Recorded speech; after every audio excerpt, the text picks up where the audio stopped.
Puwersahang pinasok ng mga militante ang compound ng Department of Agriculture Regional Field Unit sa Pili, Camarines Sur.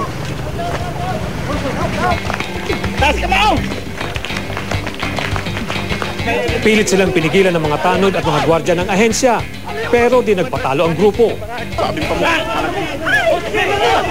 Maya-maya pa, sinira na nila ang bakod para makapasok.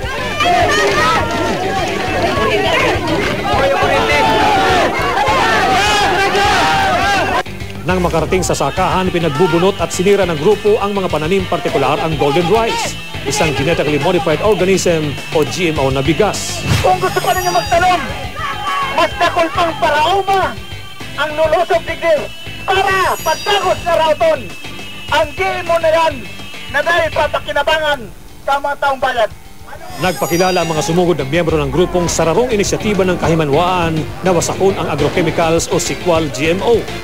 Alyansa raw sila ng mga magsasaka, taong simbahan, estudyante at consumers na mariing tumututol sa isinusulong na golden rice. Ang golden rice ay isang GMO na ginawa sa pamamagitan ng paghalo ng genes ng isang klase ng mais at isang uri ng organismo sa genes ng bigas.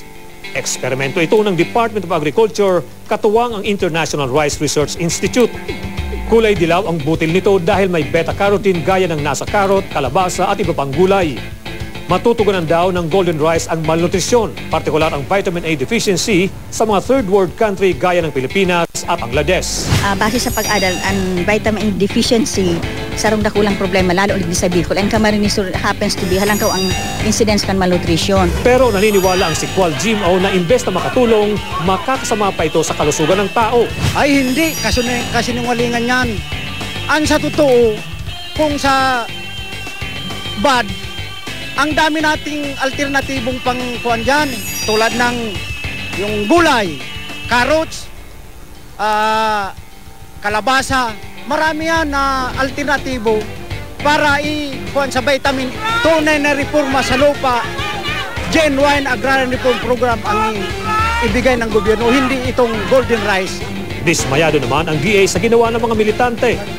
Nire-respeto naman daw nila ang paniniwala ng grupo, pero sana idinaan sa mapayapang pakikipagdialogo ang kanilang ipinaglalaban at hindi sa paninira ng ari-arian. Siguro dapat, iyon lang, dapat maging bukas ang sa tuyang isip sa mga arog kaining mga ini-introducer na mga teknolohiya, mga ideya. Tadaiman mga irresponsible ang sa tuyang mga researchers ang nag-isip kaini. Paglilinaw pa ng DA, nasa experimental period pa lang ang golden rice. Hindi pa rin ito aprobado para sa human consumption.